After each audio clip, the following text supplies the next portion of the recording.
garden city of the Garden State, an orderly city of charm and beauty, a busy city of progress and people. It is a big city, big in size, big in population, but it has its problems. Moving people to and from work and around the city every day is one of them. More and more people placing more and more strain on transport systems. Overcrowded trams, trains and buses, daily traffic jams, the rush to beat the clock, the frustration of hold-ups, congestion. The surface is packed. Beneath this sprawling city, a drama is taking place, a drama which will reshape the metropolitan transport system, the Melbourne Underground Rail Loop. Its vital purpose is to expand present facilities, not just to meet the needs of today, but to cope with the demands of tomorrow. The loop is not a separate railway under the city, but an underground extension of the existing suburban rail system. There will be 3 underground stations: Parliament, Museum, and Flagstaff, linked to Spencer Street and Flinders Street, Prince's Bridge stations. All suburban tracks except the St Kilda and Port Melbourne lines will have direct access to the loop tracks. And in addition, there will be city circle trains providing a continuous service around the loop.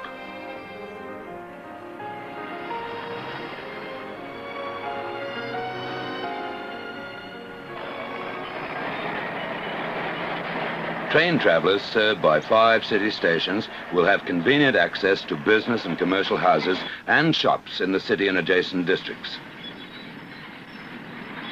Designing, planning and construction is mammoth.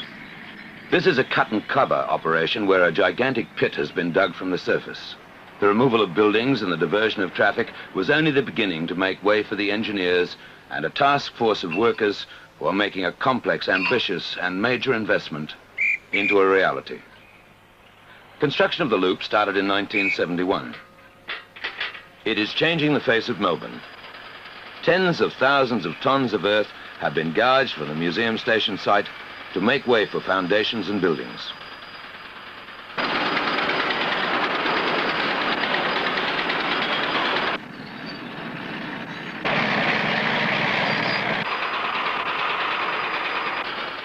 The loop is not simply one underground tunnel. There are 4, each linking the 5 city stations and designed to serve a specific group of suburban railway lines.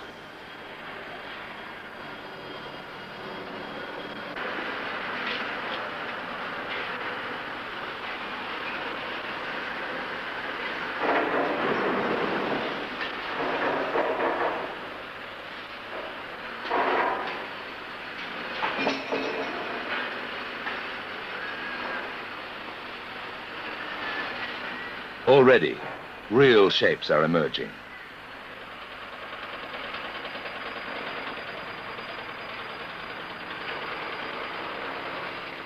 Behind the frontline troops, the 1,500 workers who are mining and building, tunneling and constructing, are the backroom boys. The engineers, the architects and draftsmen plan every detail and supervise every step with intricate care and infinite patience.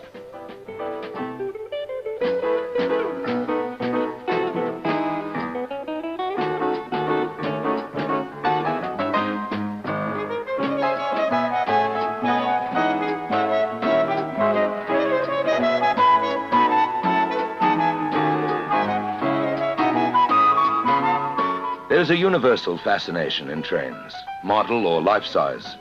There is fascination, too, in the integration of a ground-level rail system and one deep below the surface.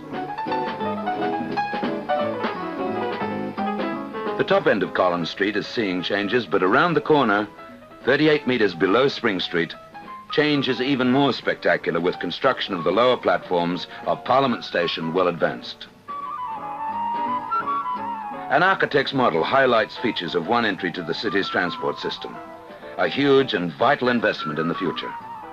An investment which will produce dividends of streamlined travel for the people of Melbourne.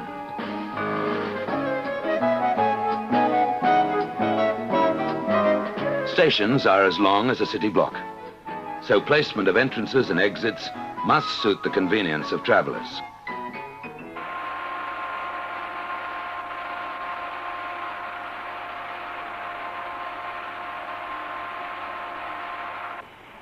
The Minister for Transport and the Chairman of the Authority are frequent visitors to the project. Progress can readily be inspected from one of the narrow gauge work trains.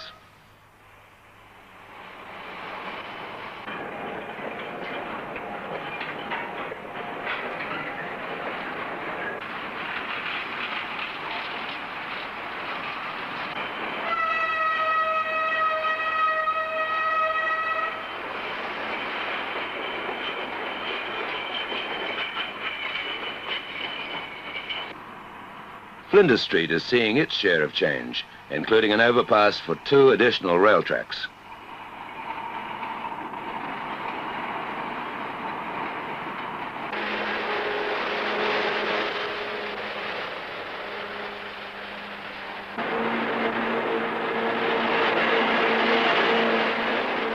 Flagstaff Station progresses the platforms, the escalators, concourses, stairs and ramps.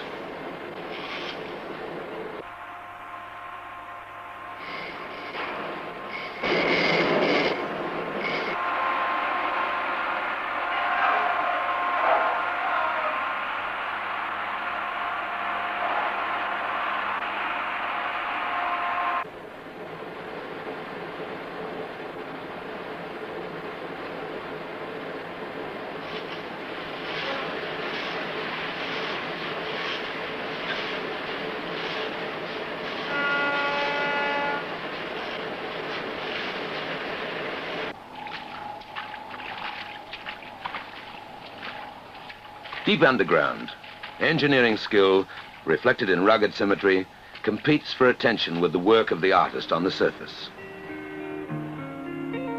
Moomba, a time for getting together and having fun, for looking at the work of local artists, for spending leisure time in the bright sun.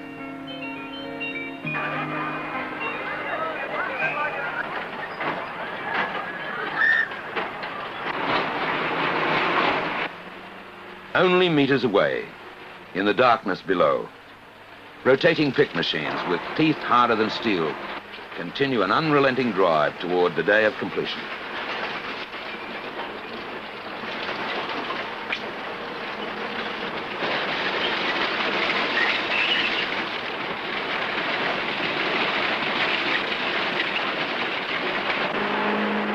The staccato of pneumatic drills shatters the eeriness as man and his tools come to grips with the Earth's stolid toughness. Built in Melbourne, the full-face tunnel boring machine, aptly called the Mole, uses its 60 disc cutters to excavate a 7-meter circle in solid rock at every turn of its giant cutter head.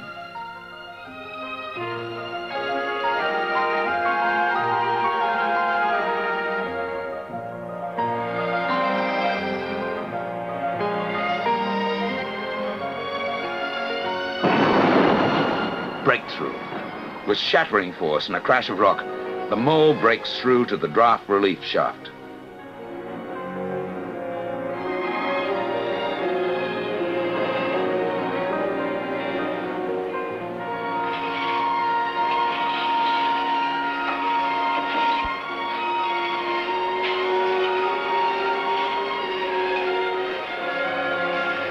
There is much to be done. With the flexibility provided by the loop and extra tracks on suburban lines, greatly increased capacity will be available to the Melbourne railway system. More expresses, reduction in travel time, better and faster train services. There is overhead wiring to be installed, retaining walls to be built,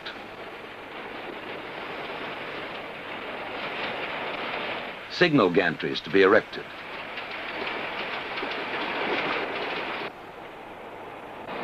ramps and box tunnels to be completed, tracks to be laid, more rolling stock to be built, additional communications equipment in an era of electronics. The project is an exemplification of cooperation and coordination on a grand scale, between 1,500 people of many disciplines.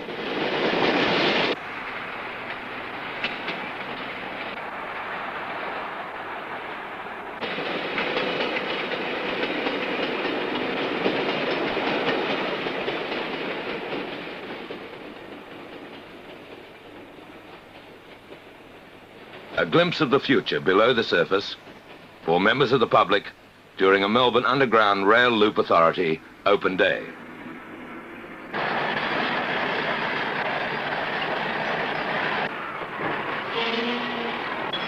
Above ground, there is ample evidence of activity and a pattern of progress.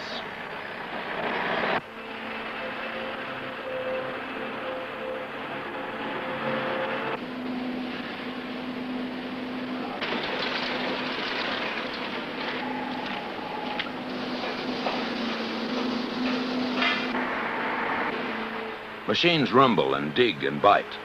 Men plan and strive and sweat. Around the clock, the unremitting task goes on towards the reward of conclusion and completion in the early 1980s by the Melbourne Underground Rail Loop Authority of an underworld artery which will carry Melbourne's railway system into the 21st century.